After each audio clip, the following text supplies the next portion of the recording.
Hello, I'm Patrick Christys and this is GB News Originals. If you want strong, independent reporting and passionate, honest debate about the real issues facing Britain today, hit that like button and subscribe for more GB News Originals.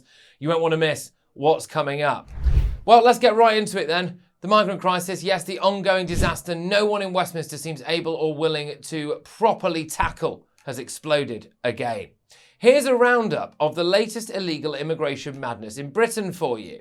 It's been reported that 2 asylum seekers appeared in court charged with the alleged rape of a 12-year-old girl. A man reportedly living at an asylum hotel in Manchester has also been charged with the alleged kidnap of a 10-year-old girl. Channel crossings are up roughly 50%, so the government has just announced a raft of new measures. They want to stop this.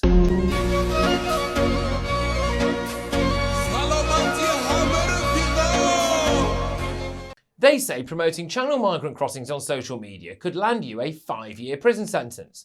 Well, let's just think about how absurd this is. Most, if not all, of the human traffickers I've identified are not based in the UK.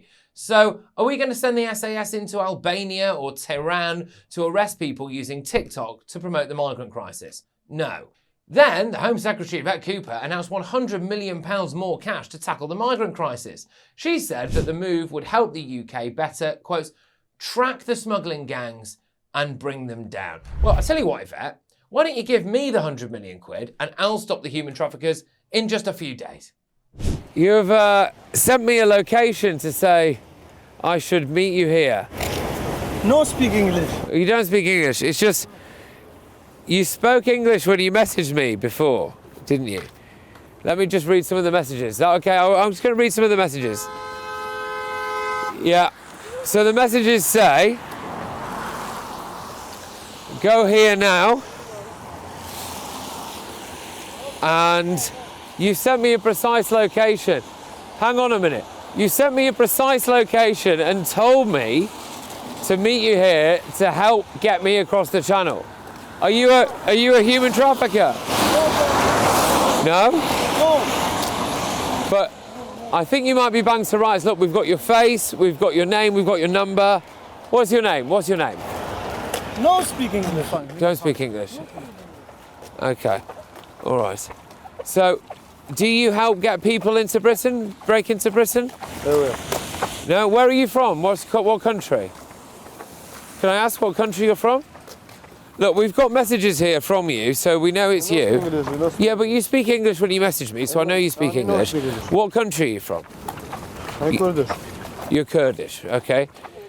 So, do you ever worry about when you send people across the channel, they might die?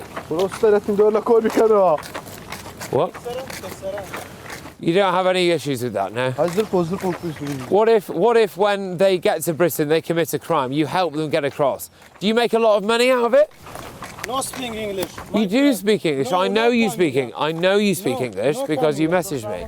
Then, over the weekend, this happened. They moved what appeared to be asylum seekers into the Britannia Hotel in London. Funny that, because previously one of my producers went to the Home Office and they said, categorically, it would not be used as an asylum hotel, even though footage emerged of holidaymakers being turned away because that hotel had been suddenly closed without warning. I understand. Yeah. And they ruined everything. This hotel haven't told me or send email for me. No. There were farcical scenes outside that hotel this weekend. Hello, I'm Bev Turner. Now, it can feel like the money in our bank accounts at the moment does not keep up with the cost of living, and maybe there's a solution. I'm here today with the CEO of TallyMoney, Cameron Parry. Cameron, what is TallyMoney? Well, Bev, with TallyMoney, you get a current account and a debit card, but instead of pounds, you use milligrams of gold as your everyday money. So why gold? Gold traditionally is a great store of value. It has, on average, gone up at over 11% per annum for the last 25 years against the pound. It's tripled in value in the last decade. And in the last 2 years alone, it's increased by 50% against the pound. Banks' savings products just can't compete with that level of growth.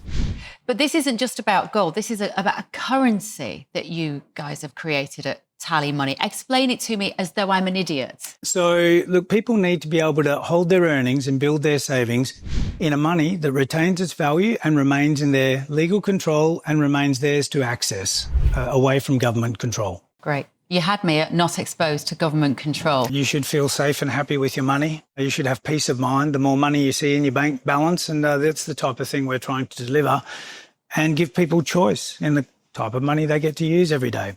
Brilliant. Thank you so much, Cameron. Thank you.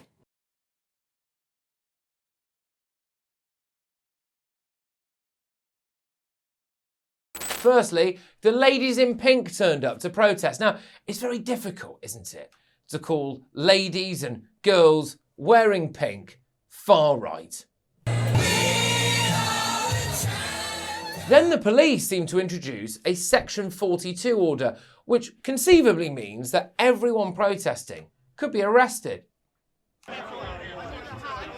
Well, this got a lot of pushback, as you would expect. So then the police released this statement saying that they hadn't really done that. They said, "We've not banned protests outside the Britannia International Hotel. We continue to encourage those exercising their lawful rights to protest to do so responsibly. Anyone who crosses the line from lawful protest into criminality can expect to face police action." However, there appears to be a little bit of a grey area here. If they can say that protesters are causing alarm and distress to anyone inside a migrant hotel, then that seems like quite a flimsy way of being able to silence everyone, doesn't it? So watch this space when it comes to protests outside migrant hotels and the way in which police potentially try to shut those down. But anyway, this is all over the place at the moment. It's happening everywhere. Step forward. Angela Eagle, the Minister of State for Border Security and Asylum. She was on Good Morning Britain this morning. It was really a relatively soft interview. I mean, gosh, the husband of the Home Secretary, Yvette Cooper, is presenting that show. He's in the studio. Not that Ofcom seems to care about that. But this is the calibre of person that Sir Keir Starmer has entrusted to stop the invasion of Britain.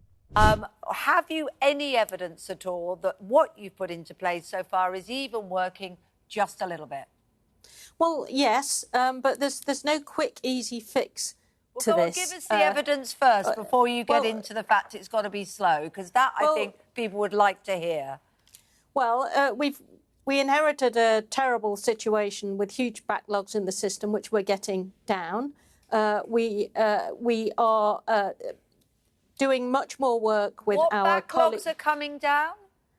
Well, when we came into government, the previous government had a 70% fall in asylum decision-making, so there was just hundreds of thousands of people backed up in the system not having decisions at all. What's the percentage now? We've got it down to 78,000. Yeah, crikey. All of that has happened in just the last couple of days. Goodness only knows where we'll be by the end of the week.